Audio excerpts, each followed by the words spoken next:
Okay. I'll call the meeting to order. This is the Village of Riverside Board of Trustees regular meeting for Thursday, May 7th, 2020. Time is 7 o'clock. Please call the roll. President Sell. Here. Trustee Peters. Here. Trustee Gallegos. Here. Trustee Mesa. Here. Trustee Hannon. Here. Trustee Evans. Here. Trustee Pollock. Here. Village Manager Francis. Here. Village Attorney Molina. Here. Also present Village Clerk Haley. Thank you very much. We will dispense with the Pledge of Allegiance for obvious reasons and move on to presentations and public comment. First, we have a COVID-19 update by Chief Matt Buckley. Chief Buckley. Thank you, President Sells, Manager Francis, and members of the Village Board for allowing me to present an update this evening regarding COVID-19. I would like to start by saying that we all must stay the course and continue to do our part in this battle against coronavirus. On Tuesday, May 5th, the state of Illinois reported its deadliest day with 176 deaths related to COVID-19. One of those deaths was a Riverside resident who was transported to McNeil Hospital by the Riverside Fire Department and unfortunately succumbed to the virus. Today in Illinois, there were 2,641 new cases with 138 deaths. Currently, Cook County is reporting 51 known cases of COVID-19 in Riverside, and I expect this number to increase over the next few weeks. The reason for this increase in positive cases is due to the increase in testing being offered. To be tested, you must meet certain criteria, such as having signs or symptoms, or those who have been in contact with someone confirmed to have COVID-19, as well as healthcare workers and first responders. The signs and symptoms are fever, headache, shortness of breath, or difficulty breathing, cough, chills, or shaking with chills, muscle pain, sore throat, or recent loss of taste or smell.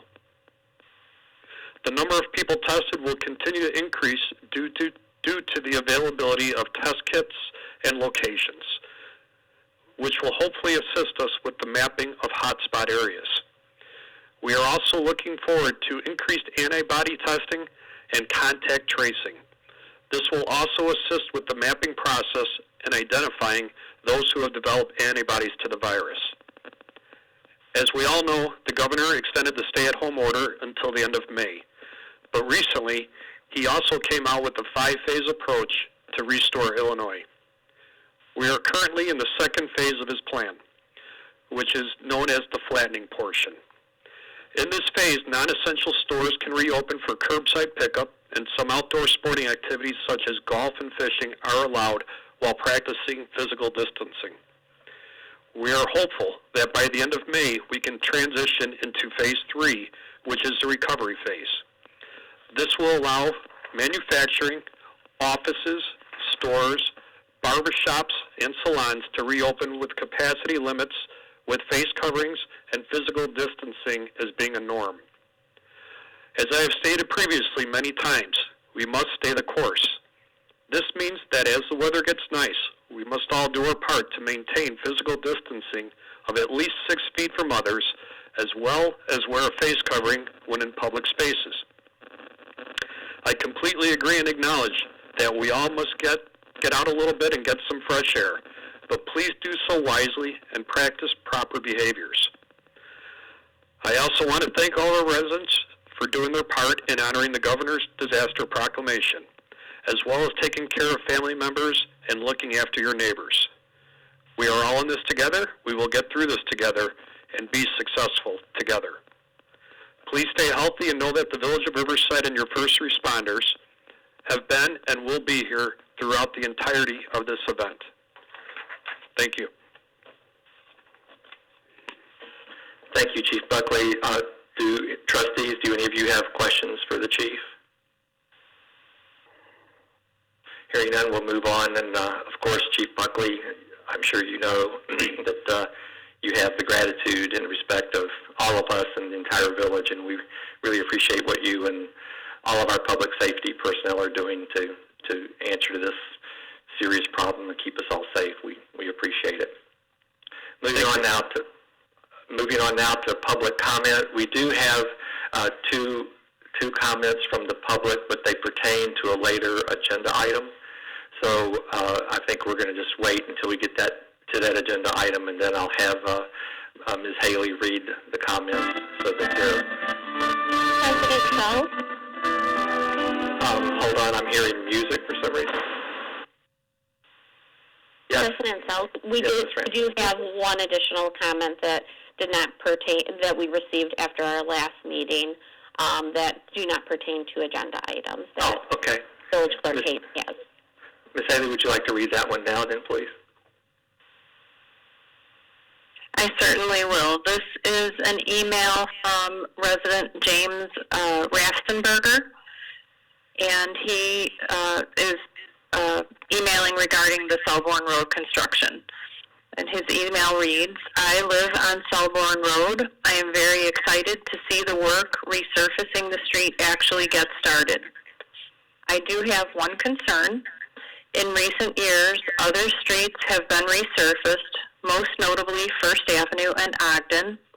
The work for both of these streets seemed to last far longer than it should have. After the grinding down of the surface, it took months to get resurfaced.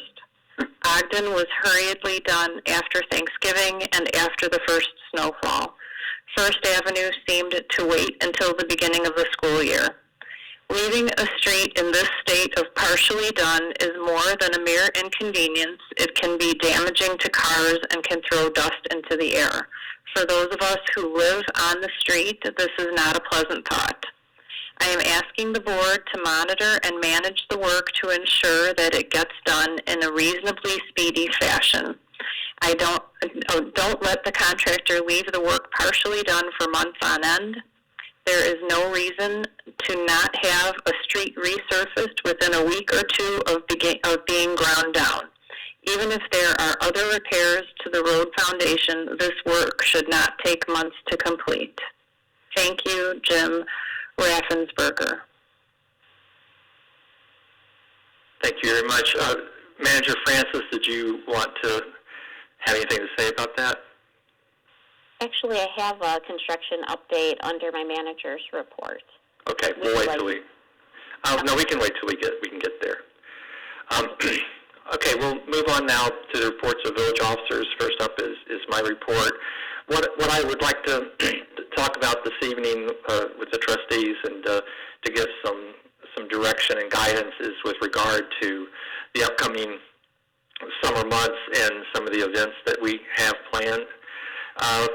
As Chief Buckley pointed out, we are now operating under the Governor's Restore Illinois plan, which is a 5-phase process. We are currently in phase 2, as Chief mentioned. When we get to phase 3, that is a phase in which gatherings of 10 or fewer people would be allowed. So at that point, it would be possible, for example, for garage and estate sales to move forward. Another possible issue or a possible thing that we could do at that point would be to open some of the parks. However, the problem there is we cannot have more than 10 people in a park at any given time. So that could create a real enforcement problem. The earliest date at which we could possibly be upgraded to phase 3 is May 29th. So we have some time between now and then. So maybe we'll know more at our next meeting with regard to that. The next phase is phase 4. And at that point, gatherings of 50 people or fewer are allowed. And the earliest date that could happen would be June 26th. And at that point, it would be possible to open athletic fields and the parks if the board feels that it's safe to do so at that time. And then, of course, the final phase is phase 5, and that's really back to normal. And as the governor has pointed out, we cannot realistically think about that happening until we either have a vaccine or a treatment for the virus. So having said all that, it's obvious at this point that our traditional Memorial Day observation cannot happen this year because it falls under the time frame of the current stay-at-home order. What I would recommend, and I'd ask for your feedback on this, is that we postpone the fishing derby that we normally have in June, and that we also cancel the July 3rd concert in the park. After that, I would suggest that we make our decisions on a rolling basis as the various phases come in succession, and then we can talk about the possibility of having some of our later events in the summer, early fall, like Ravinia and things like that. I don't know if everyone saw it, but the Chamber of Commerce has canceled the cruise nights for the summer. If things change, my understanding is that they could be reinstituted fairly quickly. But as things stand right now, given the governor's phasing, the cruise nights will not be happening. So let me just stop there for a second and ask if those suggestions are what your thoughts are on those suggestions.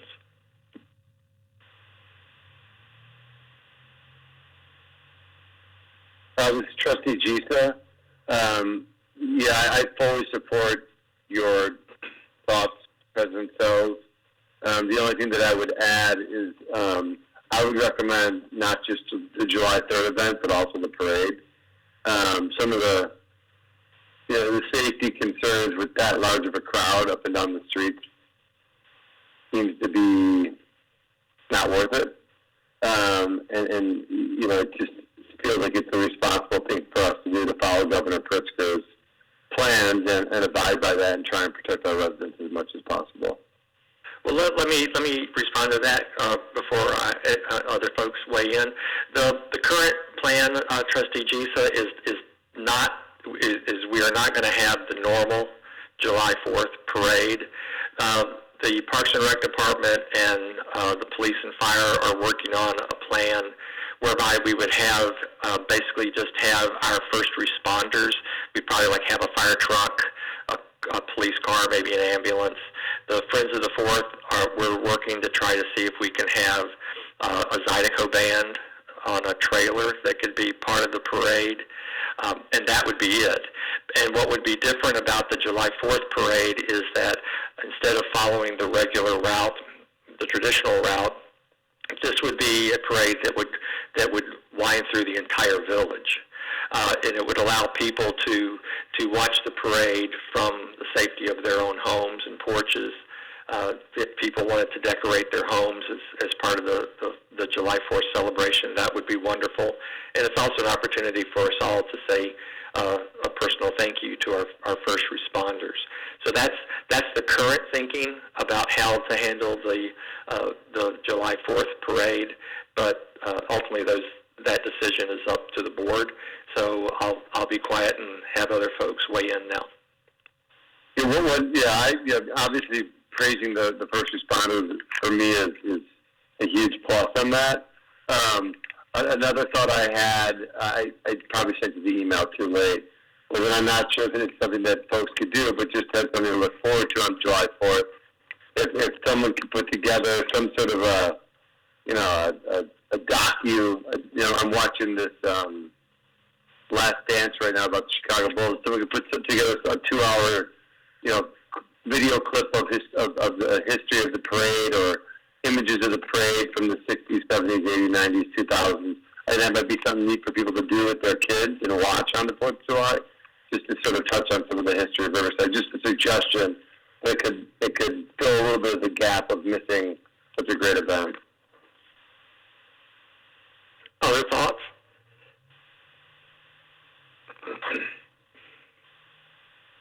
This is Trustee Pollock, and I would concur with your suggestions, President Sells. Maybe it's easier if I do it this way. Is there anyone who objects to the plan that I put forward? President Sells, this is Trustee Hannon. Just a few words of caution on July 4th and following events. I think it's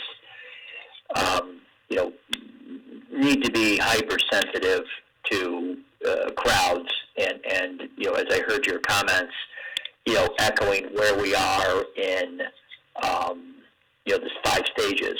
Assuming that we're in stage 4, my concern with a parade is, typically it's not just Riversiders in front of their homes, but people will, come from other communities. People will have family and friends over, and, just want to make sure that as we determine whether to have this parade or not, keep in mind that it's different than, what we've experienced so far with our, wonderful person walking down the street with a saxophone.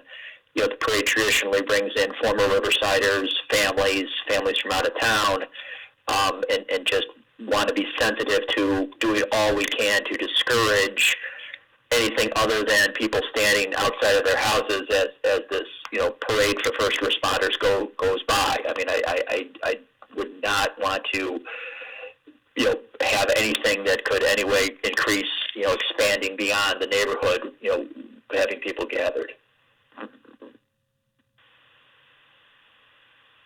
Other thoughts?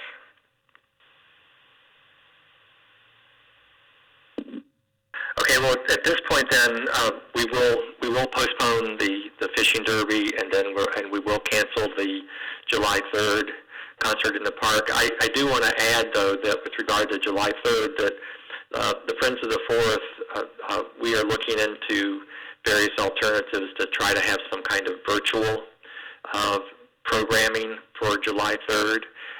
We're in contact with the band that was contracted with to play on the 3rd, and we're going to see if we can't put together something that we would be able to air on July 3rd. So hopefully we will be able to, in some small way, honor the tradition of the July 3rd and 4th. And to both Trustee Gisa and Hannon's points, which I think are extremely well taken, I'll ask that the Parks and Rec Department and our public safety people really put their heads together about the logistics of that to make sure that we don't have the kind of problems that Trustee Hannon is pointing to, because that's the whole point of doing this way, is so that we do not have the kind of crowds. I mean, the plan as it currently is unfolding would be the parade literally would pretty much be able to go through about 95% of the village. So everyone would have an opportunity to see it from the safety of their own homes. So that's kind of where we are right now with that. The next thing I wanted to mention has to do with the farmers market. Both Parks and Rec and the Farmers Market Committee have been working diligently on this, and it does look like we are going to be able to have the farmers market this season. The scheduled opening date now is June 17. They are putting the final plans together in terms of the safety protocols that will have to be followed. And there are a number of markets already open around the country, and they've been in contact with the various farmers market associations to get the best practices for this. So at our next meeting, Director Malchiotti will give a report about exactly how the farmers market will operate this year. But it looks very positive that we will be able to have a farmers market this summer, and it will start on June 17. And the last thing, pardon me, that I wanted to mention is with regard to the phasing. Our Parks and Rec Department is already putting together contingency plans for the summer, and as the various successive phasing comes in, they will be rolling out various opportunities for possible programming, and they're working on that now, and it's just going to be contingent upon what happens with regard to the phasing. But I just want to make everyone aware that our staff is doing everything they can to provide as many of these recreation recreational services and activities as we safely can as we go through the summer. So that's all I have. Are there any other comments or suggestions, concerns about the summer events? Then, so Trustee Geller goes, are we as a board going to vote on whether we will have the farmers market or not? I mean, since it's a traditional thing, it kind of already is planned. If someone had a concern and thought that it should not go forward, I mean, it's certainly you certainly have the right to bring that up and make that motion and have that discussion. It is ultimately the board's decision. Yes. Okay. I mean, I do have concerns, obviously, but all right. I'll wait till we see the plans that Director Macchiotti puts forward. Okay. Okay, that's all I have. Manager Francis? I have a few items to update the village board on. The first item being the construction on Selborne. The following items were targeted to be completed this week or to begin to be completed. Curb and gutter driveway, apron removal on the north side of Selborne, installation of exposed aggregate, concrete sidewalk on both Selborne Road and Parkway Road, curb and gutter installation on the north side of Selborne, begin preparation of driveway apron installation on north of Selborne Road, and complete reconstructing various storm manholes on Selborne Road. Please, I want to notify residents to sign up for e-flashes, especially if you live on Parkway or Selborne or in close proximity, because we do provide construction updates to residents via our e-flash system every Friday, and we will continue to do this until the project is completed. These progress reports outline what was completed during the week and what is targeted to be done in the upcoming week. Obviously, that's always weather contingent. The next item I have is with regard to the budget amendment that is on the consent agenda this evening. I am extremely proud that the village ended fiscal year 2019 with a surplus of approximately $304,000. Given the size of our organization and our continued goal to enhance services for residents, having a surplus this large is an extraordinary achievement. I want to recognize the department heads for all of their hard work, as this cannot be accomplished without them and their leadership. These individuals demonstrate amazing teamwork and collaboration both within and outside our organization. The next item I have is with regard to the fire department. While the fire department has been extremely busy responding to calls related to COVID-19, they also responded to a structure fire last week on Shenstone, in which no one was injured, and completed 3 water rescues over this past weekend, which leads me to this item. Given the volume of calls that the fire department is responding to, I ask residents to be mindful of when it is appropriate to utilize the river. When the water level is high, the river is moving fast. The fire department and the Parks and Recreation Department will be posting river safety information on the village website and social media pages tomorrow, reminding residents to be safe while on the river. And finally, for those that may not be aware, the Parks and Recreation Department has been posting various items on social media to provide both programming, activities, and entertainment for the children of Riverside. Each week has had a theme. Last week was Career Week. I'd like to read you one of their postings from last week regarding the water tower. To end Career Week, we wanted to say thank you to all essential workers out there for keeping things going during this challenging time, especially those on the front lines who are keeping us safe. So to honor those on the front lines, we've asked the community to decorate your window to show your support, and starting tonight, which was last Friday, we will be lighting the front building of the water tower red to represent the fire department, white to represent healthcare professionals, and blue to represent the police department, along with celebrating that we are all in this together as Americans. We will leave the building lit with these colors throughout the summer. that is the end of my report. Thank you, Manager Francis. And with regard to the surplus and your thanks to all the department heads, I heartily second that, but also I want to include you in that because it's a testament to your leadership and the hard work of you and all of our staff that we were able to achieve that in very trying times. So thank you for your service for all of us. I'll move on now to the approval of the consent agenda. On the agenda this evening is approved voucher list of bills May 7, 2020, approved the Village Board of Trustees regular meeting minutes April 16, 2020, review and file the Police Pension Board meeting minutes of November 14, 2019, and the Police Department 2019 annual report. A resolution approving Selborne Road reconstruction and Parkway Road resurfacing change order number 1 in the amount not to exceed $70,000 for the purpose of sidewalk replacement. An ordinance amending the budget for the fiscal year commencing January 1, 2019 and ending December 31, 2019 for various additional expenditures and revenues.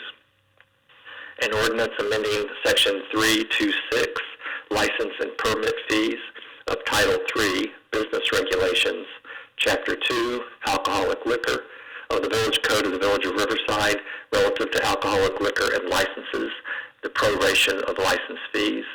And lastly, a resolution authorizing a temporary use for outdoor dining, execution of a revised license agreement for use of public property, and construction of certain improvements for an outdoor dining area for Fruit Pudding Group, Inc.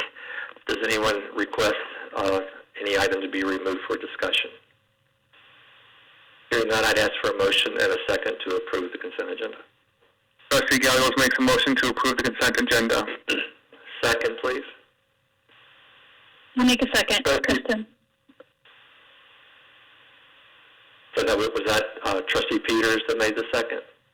It was Trustee Evans. Trustee Evans? Okay, got it. Please call the roll. Trustee Peters. Aye. Trustee Gallegos. Aye. Trustee Giza. Aye. Trustee Hannan. Aye. Trustee Evans.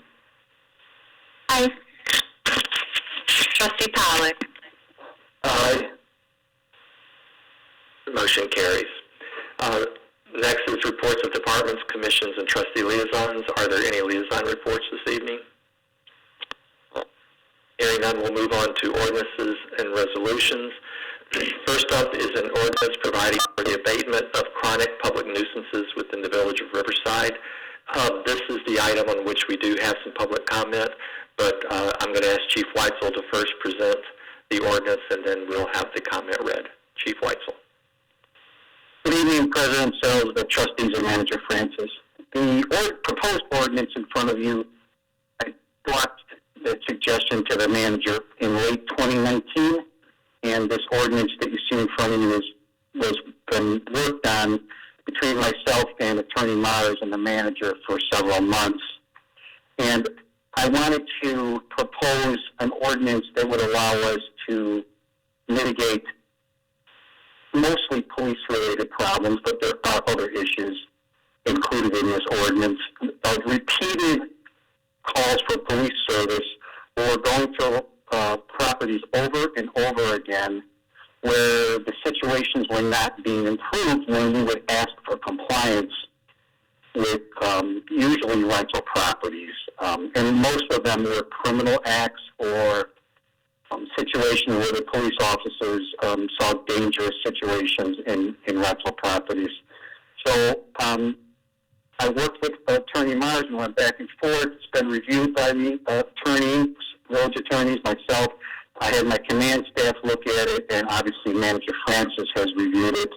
So I'm able to answer any questions the trustees might have. I just wanted you to know where this was coming from. I was seeing more and more responses to the same addresses, the same complexes, with the same issues, and we had a hard time mitigating those quality of life issues for the rest of the residents that were living in either condominiums, in some cases they were being rented out, apartment buildings, townhouses, or even single-family homes that were being managed by property management companies, because there are numerous homes in Riverside that individuals have bought, and they are renting them out, and they've hired a private contractor to manage those properties. So before we move on to discussion, I would ask for a motion and a second to approve an ordinance providing for the abatement of chronic public nuisances within the Village of Riverside. Trustee Gallegos makes said motion. Second.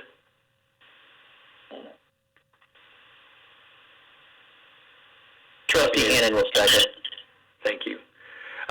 Before I have the public comment read, are there any general questions for Chief Weitzel? Yeah, this is Trustee Peters. Chief Weitzel, can you just explain, I think it says in this ordinance, if I understand it, that 2 offenses in a year would constitute a chronic nuisance, if I'm reading that correctly. Can you explain how that is tallied when you have an apartment complex with multiple units? Yes, absolutely. So we track it by our computer-aided dispatch and records management system for the exact same address, and in the apartments, the unit number and the tenant. So we have that information on a geo file that's in our computer system.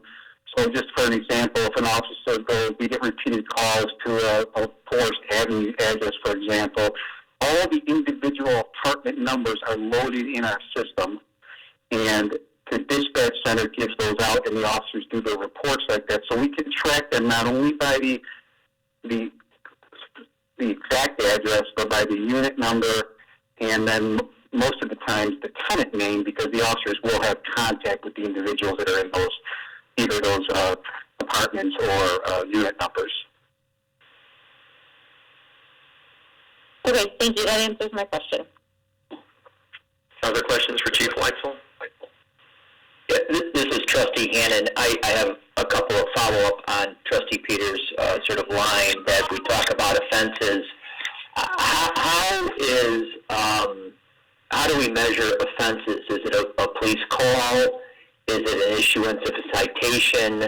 Is it an actual bringing of a criminal complaint? I just want to understand objectively, how do we measure 2 of these things have actually occurred? So you're correct. First of all, there's a police response would be the first phase of that, and then it would be a criminal offense or an ordinance violation, a public nuisance that's over, multiple times. In this case, 2 or more.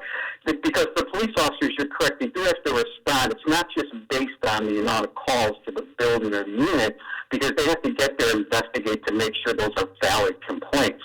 So there are times though that the calls for service are not as originally reported, and those would not go against a property management company as owner.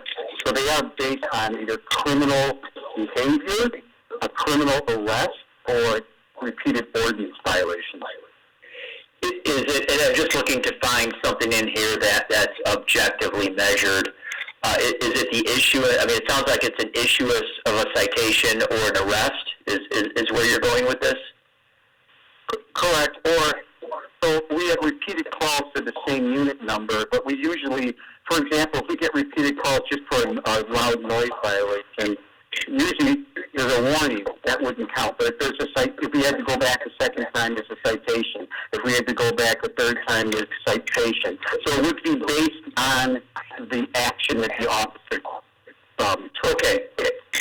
And I guess this is a question for Attorney Meyer's follow-up. Do we want to further define offenses to clarify that it is issuance of a citation or arrest, so we have some objective measure that triggers the rest of this remedy that we outlined? Mr. Molina? This is actually Lance Molina for the... Oh, Lance, I'm sorry. But so the two incident requirement is not one that leads to final type court actions. I would characterize it as a jurisdictional baseline and the chief and the police officers will use discretion in whether the jurisdictional baseline has even been reached. But that jurisdictional baseline does not result in punishment or fine. What it gives the police the power to do is to begin what is called the pre-abatement procedure, and that is internal due process prior to any citation of a chronic public nuisance violation to occur, so that we can try to get compliance a plan to correct those problems. So, for example, the chief referred to repeated visits and owners that weren't doing what was recommended. So if you see a pattern, if the police see a pattern, they can send a notice that begins the pre-abatement procedure and explain that, you know, they need a light in this area of the building, or they need cameras, and that this was suggested before. It hasn't been done, and there have been calls involving criminal acts, you know, that where the darkness has at least arguably contributed to the problem. So the two incident requirement is not meant to be a final determination in the way that a crime is defined, and then you bring an action and you prove up those facts.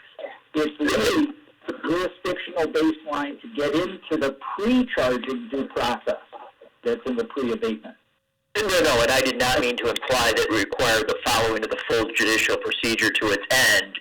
What I was looking for is, do we need sort of the predicate act of a police officer writing a citation or arresting somebody, and that sort of objective occurrence is what triggers this, as opposed to, you know, I got 3 calls for loud music. You know, how do we measure? You know, is it a call that is treated as an offense? Is it a call that's not treated as an offense?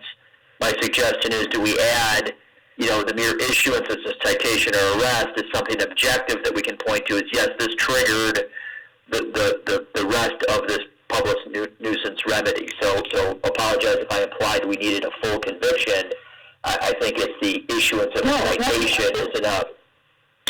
That is what I meant is that these two incidents, okay, so one is the jurisdictional starting point. The ordinance as it's currently drafted does not require those incidents to be backed up by a charge. I think what the chief indicated is typically they would be, because the police wouldn't intend something to be significant enough to be an incident if it didn't result in a charge. But the ordinance doesn't require that. And I think that's actually a good thing, because there are times where you have an incident where the police officers have the facts and where a charge may not be accepted by the state's attorney's office, for example. And I think if the facts are there that this criminal act occurred and is tied to the management of the property, and they can point to specific reasons why, that it would be good to be for an incident to be counted and not to jurisdictionally eliminate it by adding that additional requirement.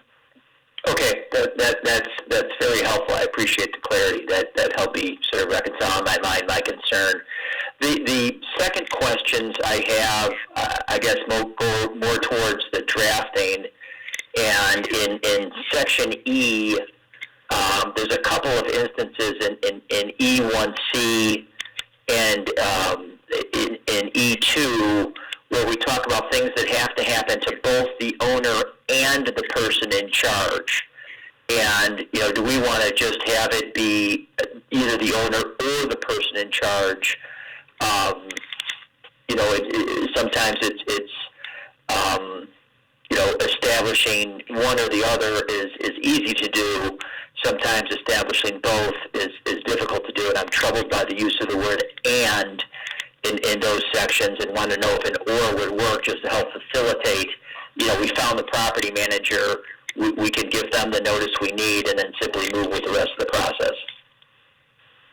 It certainly could be changed to and/or change it to or. That's possible. I'm not actually sure how much thought went into "and" here. No, and that's fine. I love what we're doing here. I think it's a very powerful tool for the police force, and want to make it, so we don't get caught up on who is the owner, who's the person in charge. Find the property manager, give him the notice he needs, and simply move on. I think an "or" would work, would provide more flexibility on reaching the objective of this ordinance. Yeah, I mean, I think we could change that, and that would be fine. Realistically, for a person in charge to do anything, they're going to have the authority of the owner. But that's fine. This is simply saying that the demand will be placed on both the owner and the person. It doesn't necessarily mean that a response has to be had from both in order to move on. It gives the content of the notice. So up above, the notice shall be served by certified mail, return receipt requested, or by personal service with the following information: the street address, the statement of what it is that is the concern with the backup, and the demand that the owner and person in charge respond.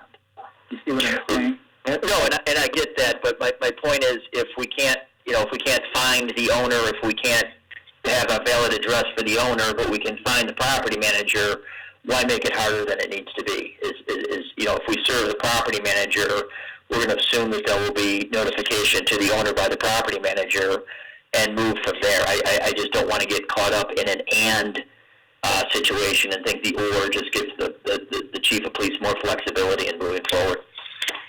Right, although this notice is going to go to both, but the response from both, or actual service on both, is not necessary in order to move forward, is my point. Okay, that's a helpful clarification. Thanks. So at this point, this might be an opportune moment to, Ms. Haley, could you read the first comment regarding this whole owner and person in charge idea? Certainly. This comment is from Steve Campbell, Village Board, Village Manager, Chief of Police, Community Development Director, Fire Chief, and Finance Director.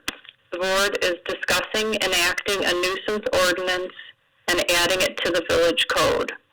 There are a number of items that are unnecessary, expensive, and can only confuse and detract from effective enforcement efforts.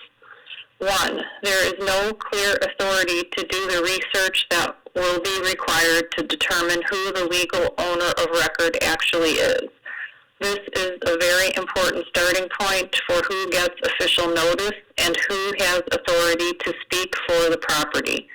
A person in control is only illusion that disappears at the moment when the village is looking for enforcement and specific performance. The only person in control is the legal owner of record. If a trust is the legal owner of record, it is required to grant a letter of authority to another individual in accordance with a certified copy of the trust agreement. Only then does that person become the individual who is the property owner and is now legally responsible. Should any individual come in purporting to be a manager or person in charge, they would need a letter of authority from the person named by the trust. Absent that letter of authority, a person in charge doesn't have any. Should a person arrive claiming to be in charge and saying that they have the authority, then they would need to provide a letter of authority in hard copy and notarized from the person who has authority from the trust and was determined to be in control of the property.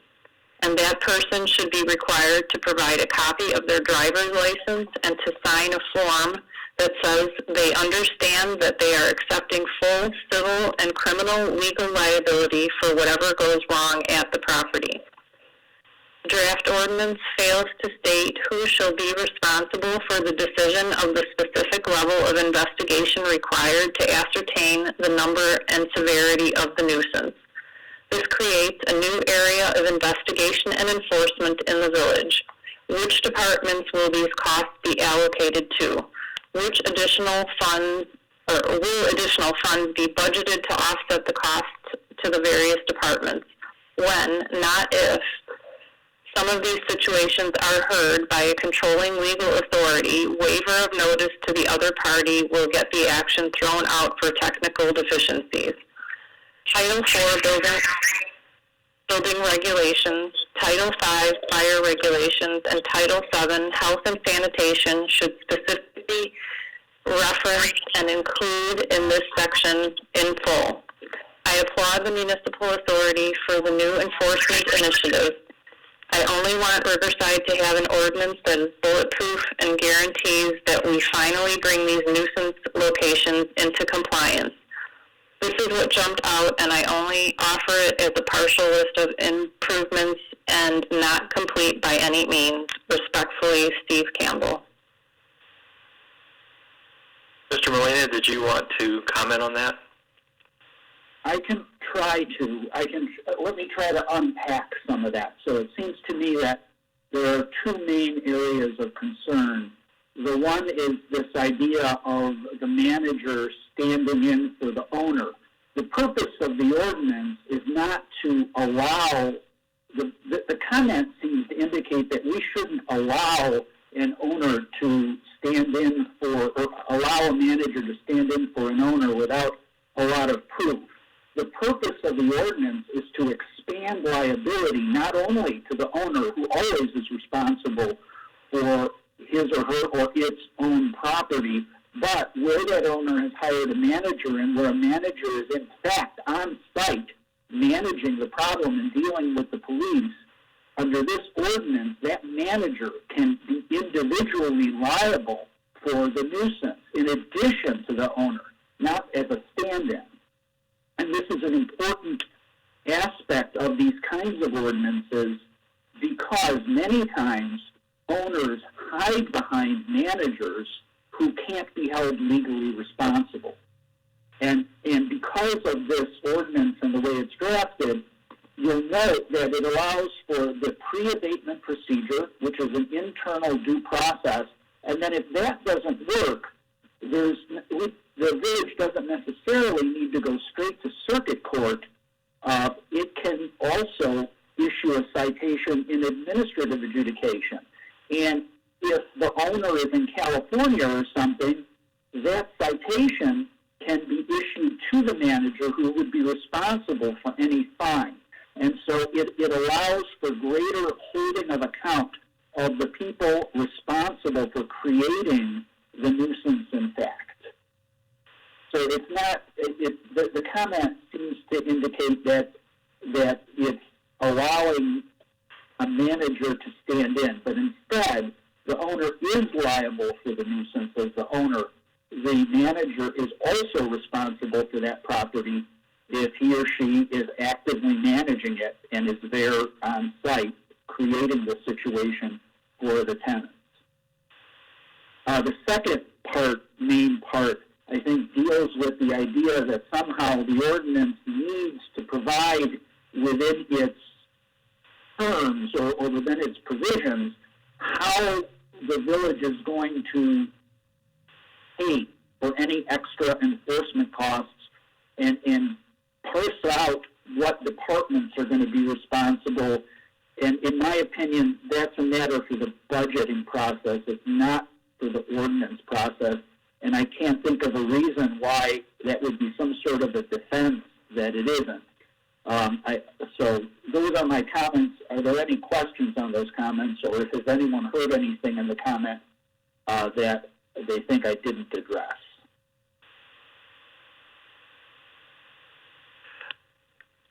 Hearing none, Ms. Haley, why don't we just go ahead and get the other comment out of the way as well? Do you mind reading that one for us, please?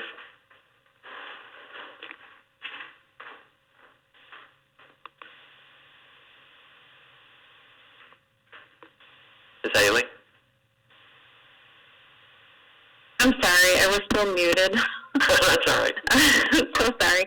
This, the second comment is in reference to the ordinance providing relief due to COVID-19. This comment is addressed to Village Board, Village Manager, and Finance Director. The proposed ordinance to abate late fees and put a moratorium on water shutoffs should only apply to single-family residences. There is no excuse for the landlord to not pay for water due to the commercial nature of the property. It is a profit-making entity, and rents are collected with a percentage of said rent paying for utilities. If a business is closed, water use will be negligible and would fall below the minimum billing amount. As an additional item, Brookfield has for decades charged for water and sewer for each individual unit in the building. As an example, I have a building with 3 commercial tenants on the first floor and 4 residential tenants on the second floor, for a total of 7. My water bill reflects 7 minimum charges unless the use exceeds the total gallonage of the sum of all 7. This is fair and just, as I too allocate a percentage of rent for utilities. If large multi-unit residential, mixed-use, commercial, residential, and smaller multi-unit buildings are paying based on the number of water meters, the Water and Sewer Capital Fund and the residents of Riverside are subsidizing those properties and putting extra money in the pockets of the landlords. There are good landlords, but they also charge rent. All multi-tenant buildings should pay based on the number of rental units in the building. Mixed use, the same rule would apply. These are income properties, and wear and tear on water and sewer assets is based on the number of users, not on the number of meters. If this ordinance does not apply only to single-family accounts, there will be landlords that will not pay the village, that will not pay, and the village will get stuck with losing $25,000 or more from a landlord once again. Respectfully, Steve Campbell. Thank you, and that was my error. That comment actually pertains to the next item, so we'll just set that aside for just a moment and return to the chronic public nuisances issue. Are there any other comments or questions concerning that ordinance? Hearing none, I'd ask for you to call the roll, please. Trustee Peters. Aye. Trustee Gallegos. Aye. Trustee Giza. Aye. Trustee Hannan. I guess I have a question on what we're voting on. Are we making the changes that I discussed with Attorney Molina, adding the and to the or are we voting as presented? My understanding is that change was going to be made. Is that correct, Mr. Molina? Yes. Okay, well, thanks for the clarification. Then that's a yes vote from Hannan. Trustee Evans. Aye. Trustee Pollock. Aye. Motion carries. Let me remind everyone that unless you're actually speaking, please make sure that your phone is on mute, because we are picking up some background noises at times. So we'll move on now to an ordinance authorizing, I'm not sure I even said this, the motion carries. And the next is an ordinance authorizing and providing for certain relief measures due to the COVID-19 pandemic. Manager Francis. Thank you, President Sells. On March 9th, 2020, the governor issued a disaster proclamation due to the COVID-19 pandemic. On March 10th, 2020, the Cook County Board of Commissioners issued a disaster proclamation, followed by the President of the United States issuing a nationwide emergency on March 13th, 2020. This pandemic has created hardship both for residents and businesses.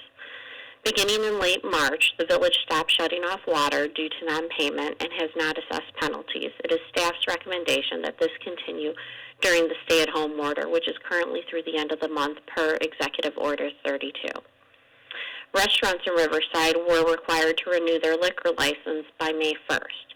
These businesses had limited, if any, transactions related to liquor licenses due to the stay-at-home order, and this will continue through the month of May. The current costs are outlined as follows for the Class E and X licenses. Choo Choo / Sawmilly is a Class E, and their renewal cost is $1,800. Molly's is also a Class E. Their renewal cost is $1,050. La Estancia is a Class E. $1,050 is their renewal. La Barra is a Class E. Their renewal is $2,700. Quincy Distillery is a Class X, and their renewal cost is $385. The proposed ordinance provides relief to these businesses in the form of a rebate of the liquor license fee. Additionally, the ordinance outlines that the village will not assess penalties on vehicle sticker purchases during the month of July, and will continue to not assess penalty on delinquent bills, and will not shut off water due to non-payment during that time as well.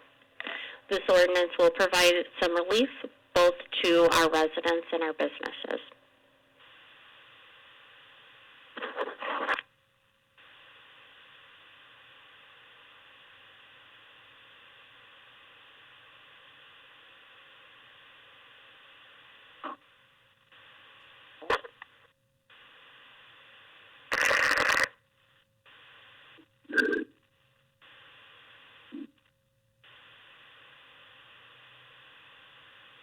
President Self?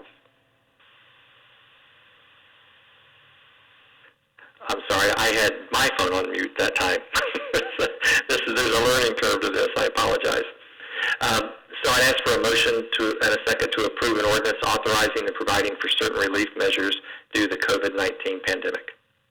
Trustee Gallos makes said motion. Second, please. Trustee Pollock seconds. Thank you. Manager Francis, would you like to address the comment from Mr. Campbell? With regard to multifamilies not paying, Director Johns is on the phone, or on the line rather, and she can provide some additional information related to delinquent bills that we haven't assessed the penalty and the consistency of what has been in past billing cycles. Director Johns, can you provide that additional information for the village board that you've researched this afternoon?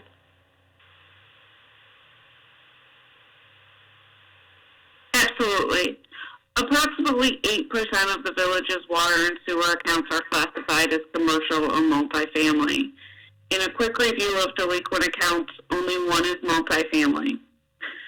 For this specific account, the past due fee that would have been typically charged is $207.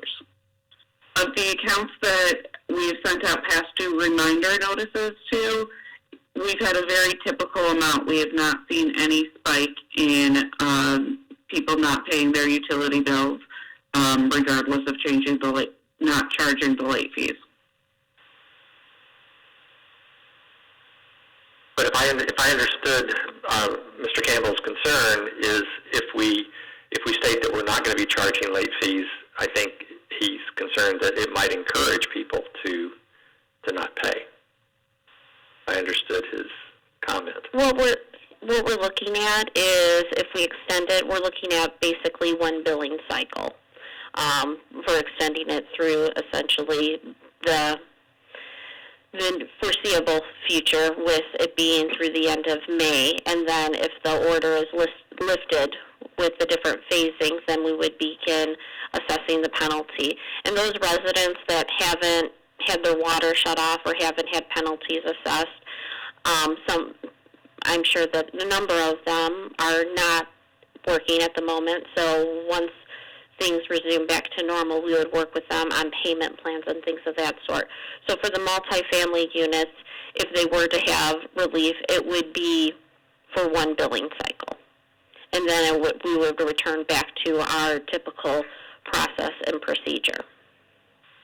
Got it. If I may clarify as well, we are just not charging the late fee. The balance is remaining on the account. Understood. Just to add slightly to what Manager Francis already said, this idea of not charging the liquor license fee for this coming year was my idea. And my thought is that they're in a position where they're not able to make any money off of their liquor license at this point. So it seemed to me that it would be, at least we can do what we can for some of our most important businesses by offering them this kind of nominal relief with regard to their liquor licenses. So that's really the thinking behind it. Are there other comments regarding to this ordinance? Hearing none, please call the roll. Trustee Peters. Aye. Trustee Galagos. Aye. Trustee Giza. Aye. Trustee Hannan. Aye. Trustee Evans. Aye. Trustee Pollock. Aye.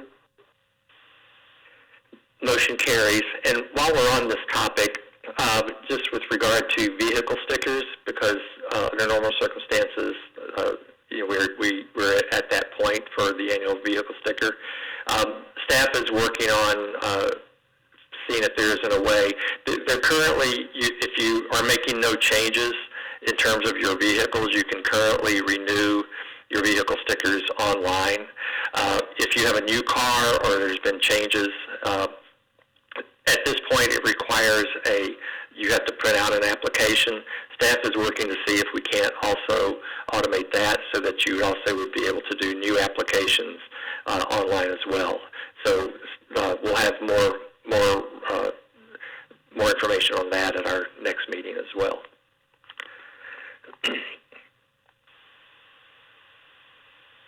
So moving on now to considerations.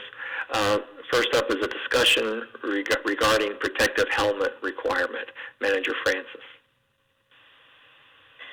A trustee has requested that the village board discuss a protective helmet requirement. Prior to staff drafting an ordinance, staff needs guidance on the following. First and foremost, is the village board interested in evaluating a protective helmet requirement?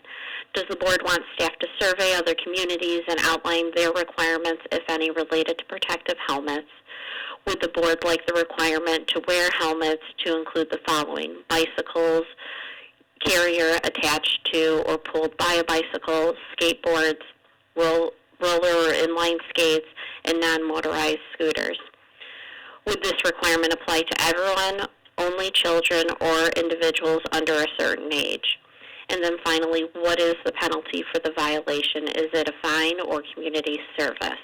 And based on the board's feedback on this particular item, then if necessary, staff would bring an item back to the board for action at an upcoming board date. Thank you, Manager Francis. So this agenda item was requested by Trustee Giza. So, Mr. Giza, would you like to place this before the board? Sure, thank you. And by the way, that number 5, thanks for adding the community service. That's actually a great idea. This has been something that residents have been coming up to me regularly since I joined the Board of Trustees. And I am a big believer myself of children and adults wearing bicycle helmets, but the continued requests and inquiries to me about why we can or can't we do this as a non-home rule village has come up to me regularly. I've done some research out there, and I know that Barrington and Skokie and Cicero, not many villages have it. I think that 22 states require it, but Illinois is not one of those. The fact that the village attorney has researched this and has discovered that we can, in fact, do this, I see this as an opportunity for Riverside to be a leader in something that I feel will be looked back on 50 years from now as, why wouldn't you wear a helmet? Similar to the way that I feel now about not wearing a seatbelt or not drinking in a car. Some of the things, just again, these are just a few things that I was Googling, but the Cleveland Clinic puts out a few things. It says that when you crash on a bicycle per se and have a head injury, you're 85% less likely to be injured if you're wearing a bicycle helmet. There's over 800 deaths per year by bicycles who are not wearing helmets, and over 500,000 ER visits. And I just feel like encouraging children as adults, but also other children, is very important to be safe and remain safe. I also think that residents requesting this has been overwhelming to me personally, maybe because I wear a bike helmet, and a lot of them thank me for doing that.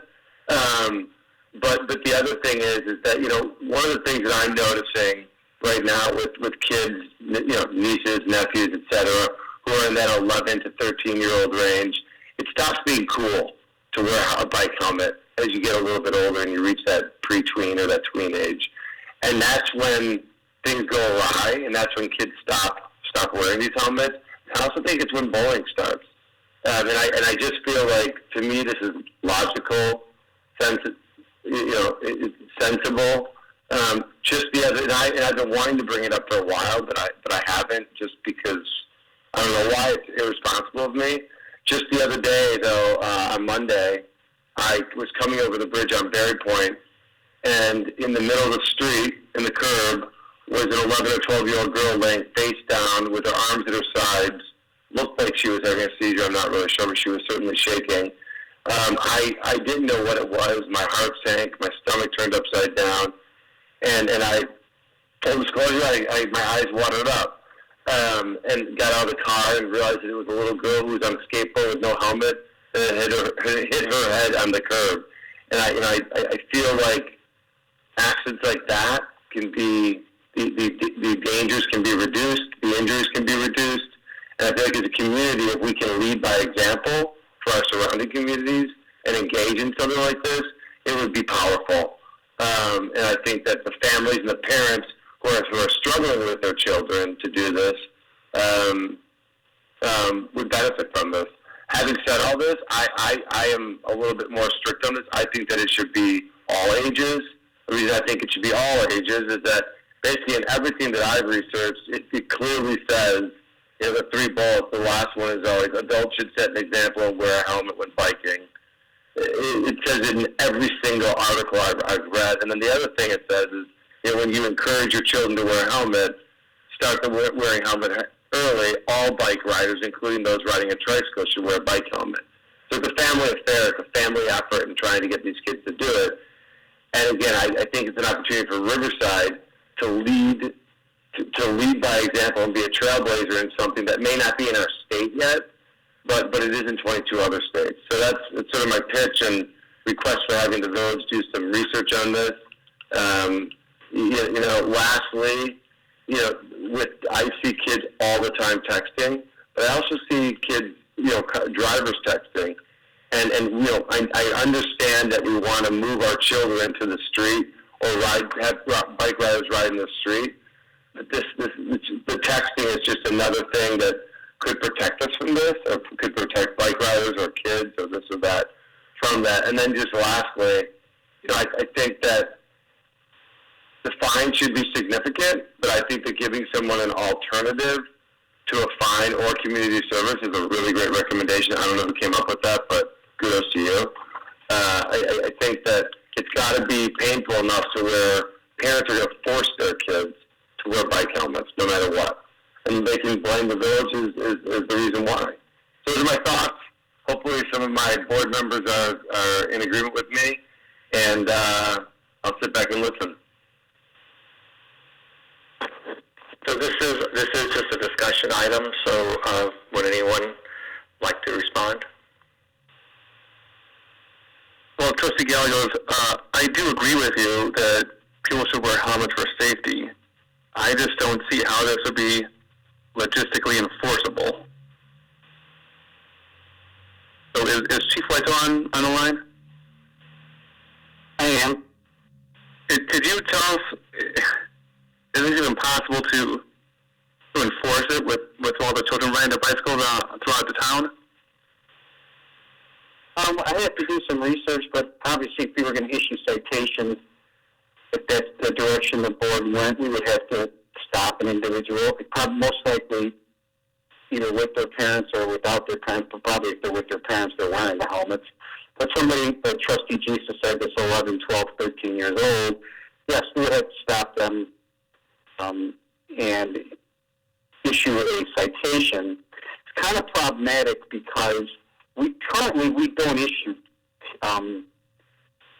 those types of citations. The only citations we issue to really juveniles currently are the ones for smoking violations at the high school that our ordinance allows. But yes, in this case, we'd have to stop somebody on a bicycle. We'd have to, pull them over, so to speak. They'd be on the sidewalk or by the curb. And if the officer wasn't warning them, if there was some provision that we would warn them, then we'd have to issue a citation. And there is also an issue with the community service. So we used to do community service for the court systems. So the court used to give municipalities the ability to do the community service. And the police were in charge of that. So judges would say that somebody we arrested or cited on a minor offense would have to come to the village and clean the parks on a Friday or a Saturday or a Sunday, for example.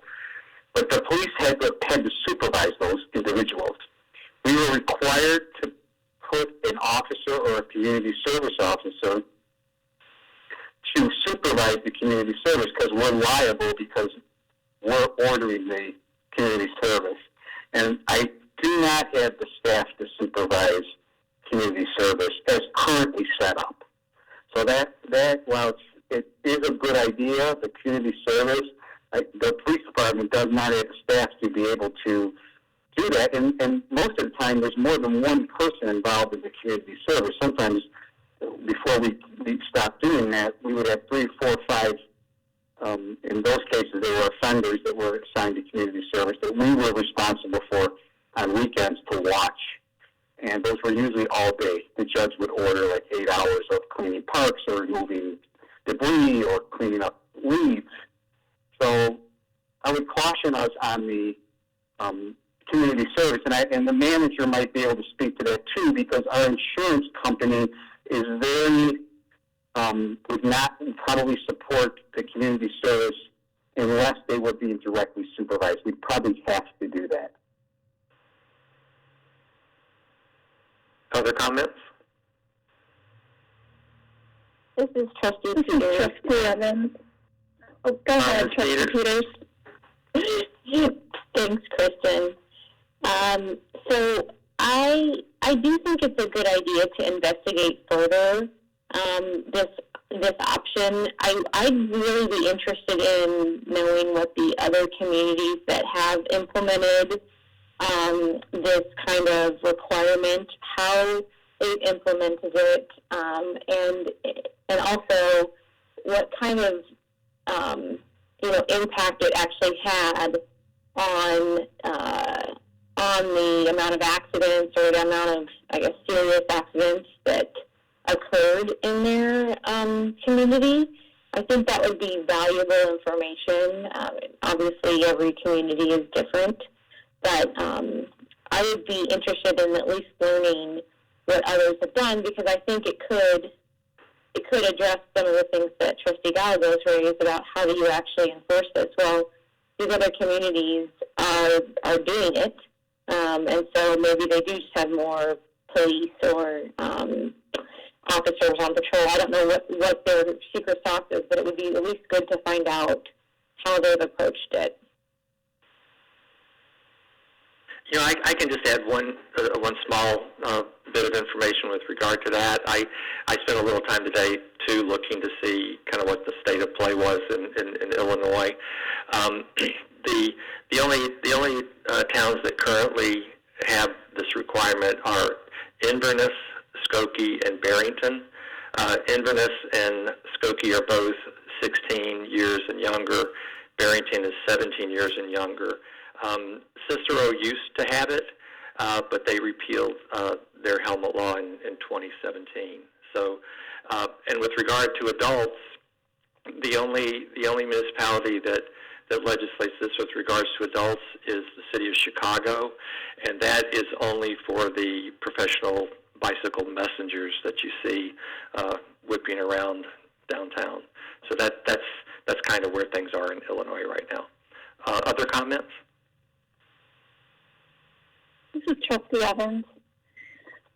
I would like to echo Liz's request to look at how other municipalities do it. I don't know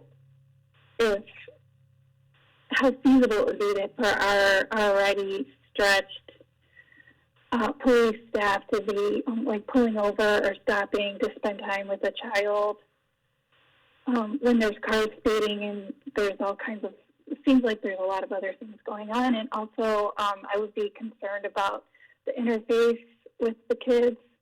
If they're getting in trouble with police, if they didn't have their helmet, I guess it would encourage them to wear their helmet. I know that every parent wants their kid to wear a helmet, and there's always pushback. So if there was an ordinance, then they can say it's the village law, you have to wear your helmet. But I think that would be a plus. However, once the parents start getting a citation, it would have to be a fine, since it doesn't sound like community service is something that we can tap into. I think there might be some complaints about fines and the revenue it generates. There's just a lot of good different things I think there to consider. So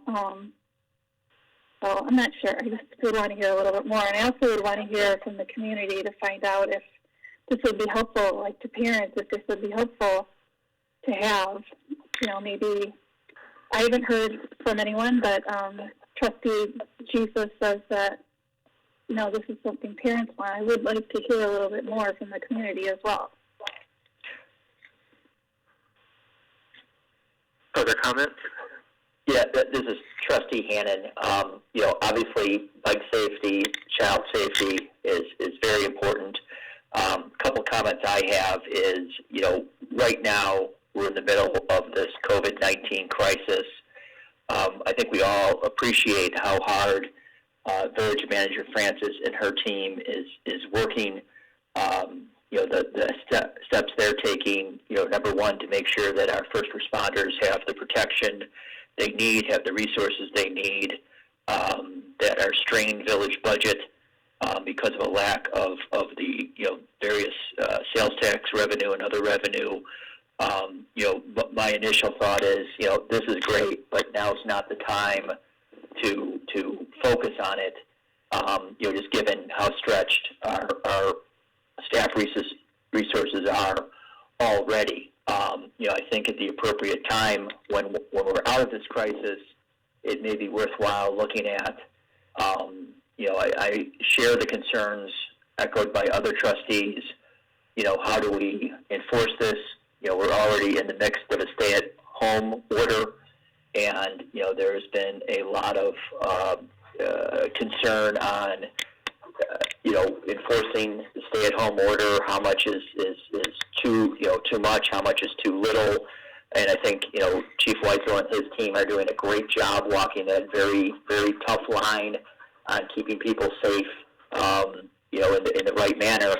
I commend Trustee Jesus for raising this, but just think now is not the time to divert staff resources away from the crisis at hand.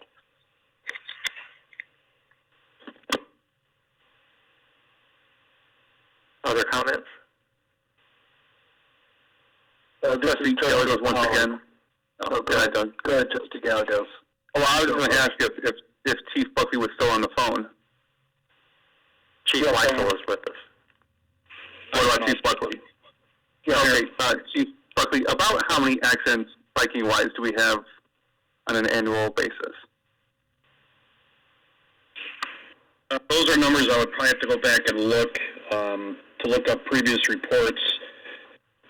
We do get a few, but I'm not going to say it's a lot at this point. I would want to go back and make sure that we're given accurate numbers with regards to that. Okay, but not a lot. Okay. That's a number, but there are accidents that do occur involving bikes. Okay. Okay. Mr. Pollock? Yes, thank you, President Sells. I echo Trustee Hammond. I think hesitant to give staff more work to do, but I also question whether we, based on the report you just gave us, President Sells, I think we probably have a pretty good report on what's going on in other villages. I would like to I'd like to see this float about a little bit and see what kind of feedback we get from the community. Now that this has been brought up, there's a lot of questions. Would it apply to all ages, or is this just intended for younger people? Would it apply to bicycles on the sidewalk or just in the street? Is another question I have. I'm also concerned about doing it at all on a local basis only. Typically, these kinds of things are done regionally or statewide. If we had our own unique helmet law, how would that apply to people passing through the village? Maybe people on the Salt Creek Trail or otherwise. And my feeling is that if we're going to do it, it should apply to all ages. I don't know why it would not, but and I'd be hesitant to do that to begin with. So I guess I'd like to see this come back in a month or two or a few months to see what kind of reaction we get from the community, and then rather than have staff do more work on it.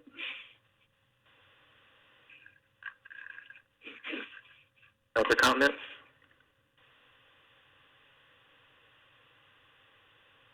Mr. Gisa, did you want to respond to any of the concerns you've heard? Yeah, I'll respond.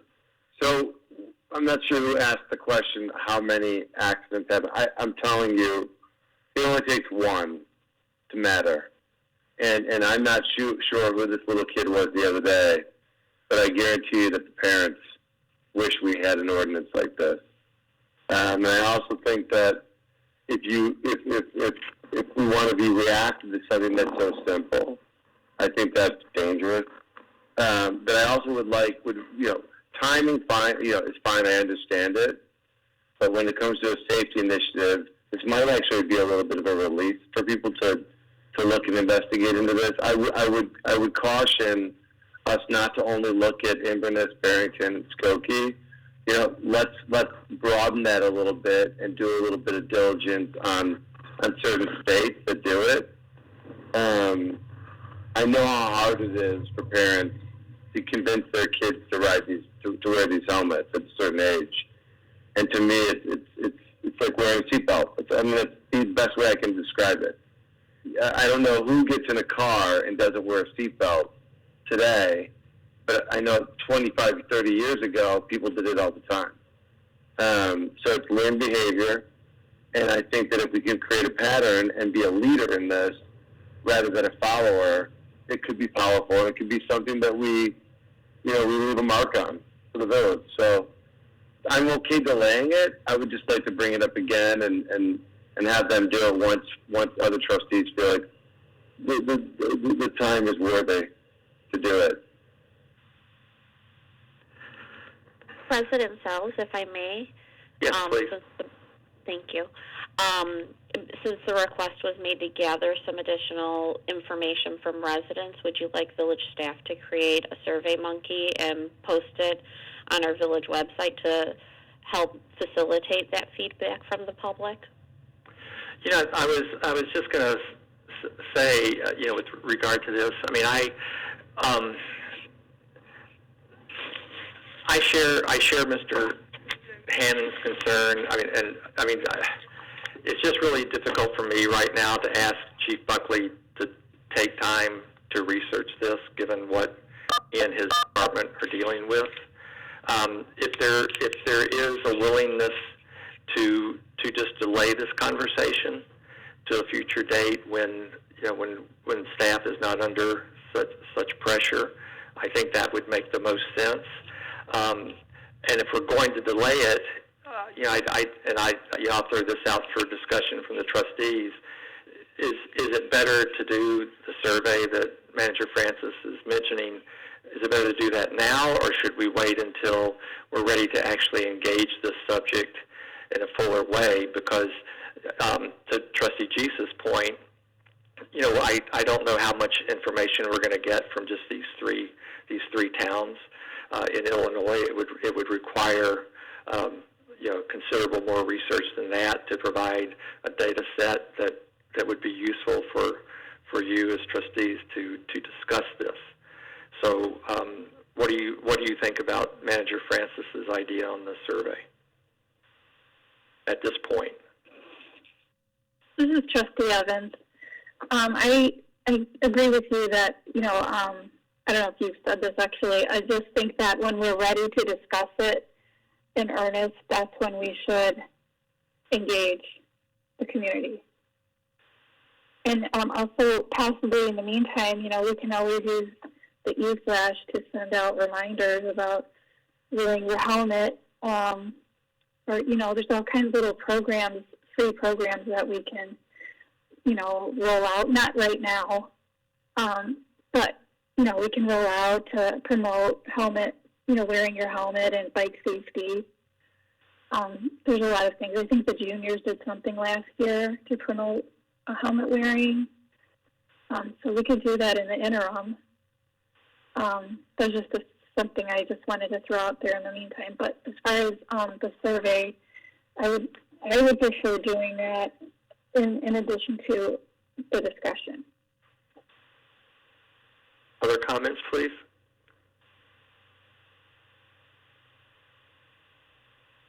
So with regard to what Trustee Evans just said, and Chief Weitzel, you're still here with us, I believe, don't your officers, I know that for a while you were giving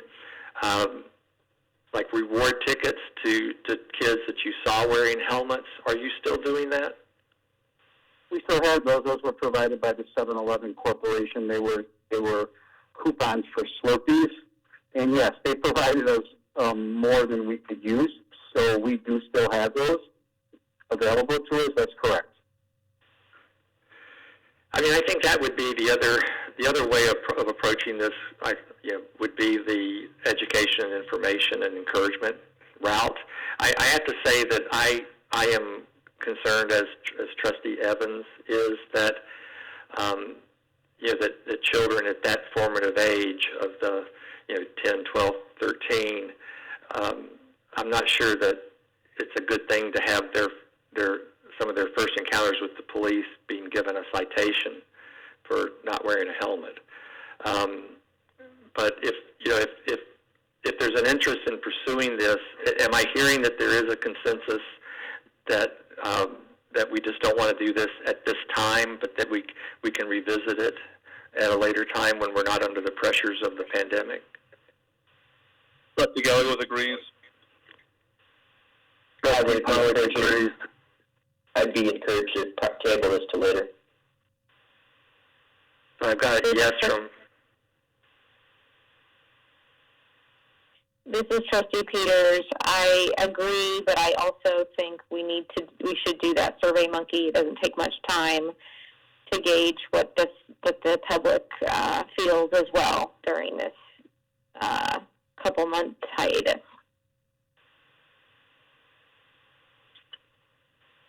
Clear idea with Trustee Gisa.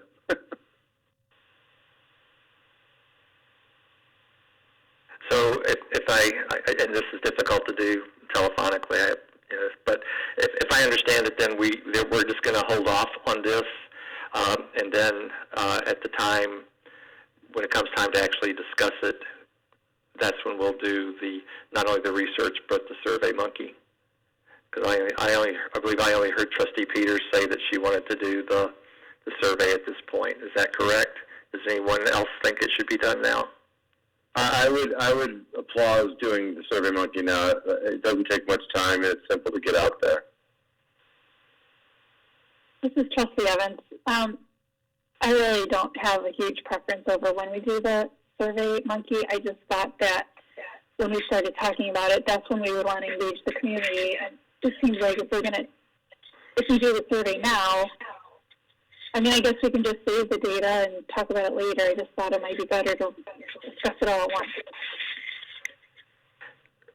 I guess my concern about doing the survey now is, since we're not engaging it as a board, I don't know that there's going to be sufficient interest generated in having the discussion, because this is something that we're going to want the community to weigh in on, especially if we're considering the possibility of having it apply to all ages.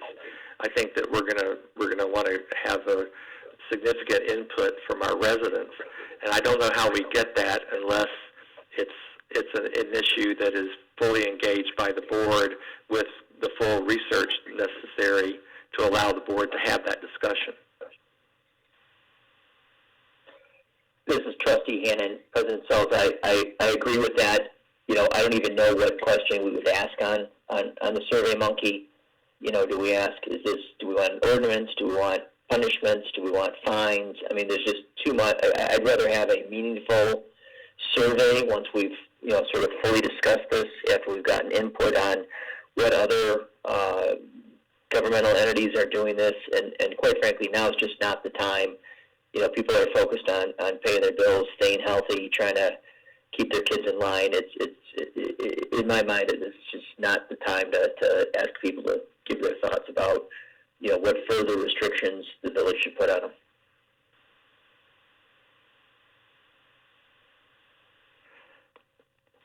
So let's just to make sure that I've got this right now. Let's given what Mr. Hannon just said, let me just ask who agrees with taking the approach that Mr. Hannon just laid out. Trustee Gallegos? I do concur with what Trustee Hannon just suggested. Let's wait a little while. Trustee Evans? Yes, let's wait a little while. Mr. Pollack? I agree with Trustee Hammond. Ms. Peters? I can get on board with that. Mr. Gisa? I don't agree, but I can get on board with it. Okay. Okay. Well, then that's what we'll do, and we'll just, I think this is an important discussion to have, whether the right way to go is you know, a punitive ordinance, or the right way to go is more information. There's no question that in terms of the safety aspect of it, I doubt anyone would disagree that it's a much better practice to wear the helmet than not. So we'll just bring this back at a later date as some of the pressures of the pandemic ease up on us. We do not have a need for an executive session tonight. Does anyone have any new business? Hearing none, I'd ask for a motion and a second to adjourn. Trustee Gallegos motions to adjourn. Second, please. Trustee Pollack seconds. Please call the roll. Trustee Peters? Aye. Trustee Gallegos? Aye. Trustee Gisa? Aye. Trustee Hannon? Aye.